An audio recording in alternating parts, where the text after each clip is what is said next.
इस क्षण की गरिमा और भी बढ़ जाती है जब माननीय उपराज्यपाल स्वयं अपने कर कमलों द्वारा ये नियुक्ति पत्र प्रदान कर रहे हैं।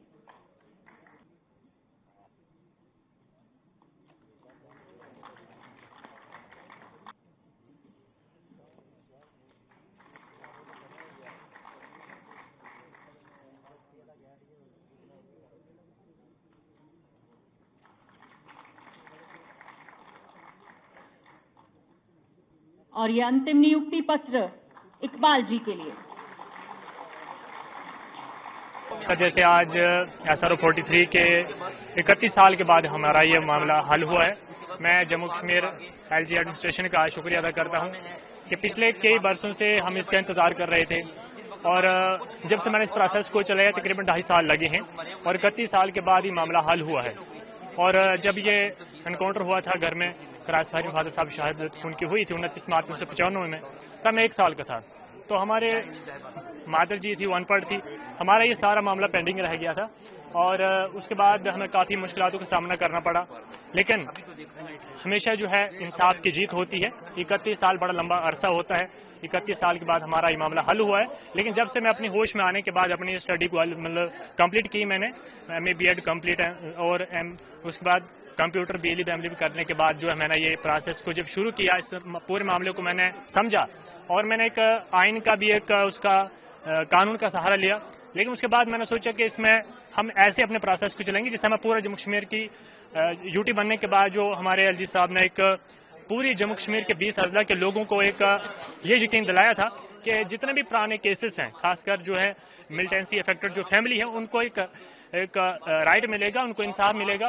तो मैं जम्मू कश्मीर LG सर का एक बार फिर शुक्रिया अदा करता हूँ और उन सभी को। लगता है कि पहले जो था कि उन लोगों को मिलता था जॉब, जो मिलिटेंट थे उन्हीं परिवार को मिलता था। सर, उसमें ऐसा हुआ करता था जैसे जो कोई गरीब परिवार हुआ करता था उनको कोई सुनाई नहीं होती थी।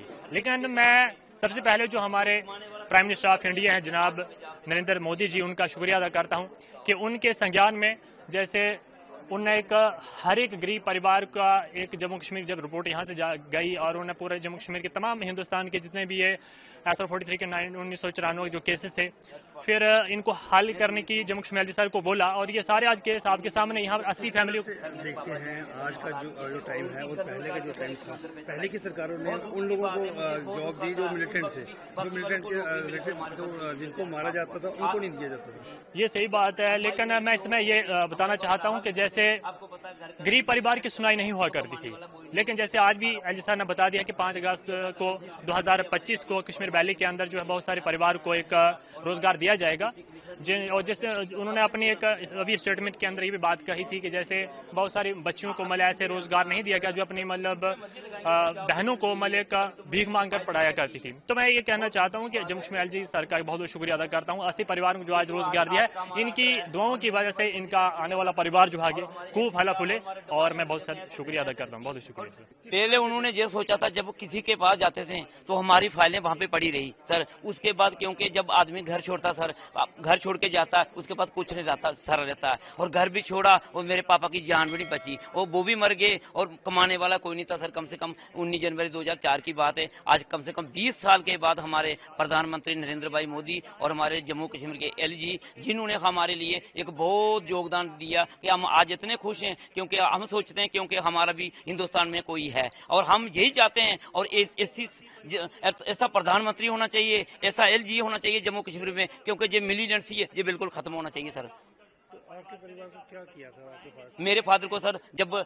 लकड़ी काटने के गए थे लेना टाप पे, और उसकी गर्दन काट के सर एक मंदिर पे चढ़ाई थी, और मंदिर पे चढ़ा के जो उसकी लाश थी बर्फ थी, बर्फ के नीचे पड़ी हुई थी। हमें कम से जब पता चला सर, उसके साथ एक आदमी और था, वो उन्होंने सुनाया कम से कम 9-10 बजे कि अब वैसे मिलिटेंट आगे दो, और मैं भी भाग गया, वो भी भाग गया। अब मैंने भी जान अपनी बचाई, क्या पता उसकी बची नहीं। 9 बजे सुनाया सर। उसके बाद हमने रिपोर्ट दी डिस्ट्रिक्ट रियासी में, उन्होंने कहा आपका डिस्ट्रिक्ट रजौरी है। उस तरह से देखते हैं जो पहले की सरकारें थी जो मिलिटेंट को जॉब देती थी, आज की सरकार पे मैं खुश हूँ। आज के मैं मैं कहता हूँ ऐसे एलजी होना चाहिए जम्मू कश्मीर में कि मिलिटेंसी फिर खत्म होगी।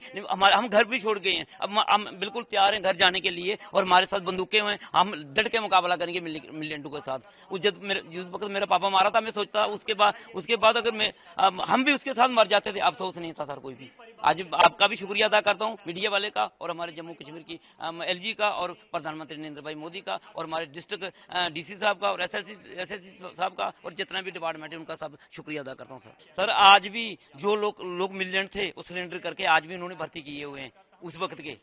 मगर जो सरकार आज की है प्रधानमंत्री नरेंद्र भाई मोदी वेरिफिकेशन करके हमारी पूरी वेरीफाई हुई है, भाई किसी का उनके साथ नहीं है। अगर वो करता सर उसको मैं रिक्वेस्ट करता हूँ या एलजी से उस आदमी को नहीं बख्शा जाएगा जो किसी के साथ ये बेन्याय करता सर, क्योंकि 20 साल हो गए हमें। उस वक्त सबको जिसके पास सर जहाँ किसके साथ अप्रोच थी उनका कोई लगा है, जहाँ जिनका काम ही ऐसा था उनकी नौकरी मिली सर। कम से कम मेरा उसी वक्त मेरे डॉक्यूमेंट बिल्कुल क्लियर थे, जहाँ वो जो उनके साथ चलते थे आज भी मिली है उनको नौकरी सर। मैं रिक्वेस्ट करता हूँ कि वहाँ भागे हुए हैं, हम माइग्रेंट हैं सर, हमारे पास कुछ नहीं है, क्योंकि वहाँ के मिलिटेंटों ने हमें भगाया कि मरवाया आज तक कर रहे। ये सरकार नहीं होती नरेंद्र भाई मोदी तो हमारा बचना भी कोई नहीं था सर।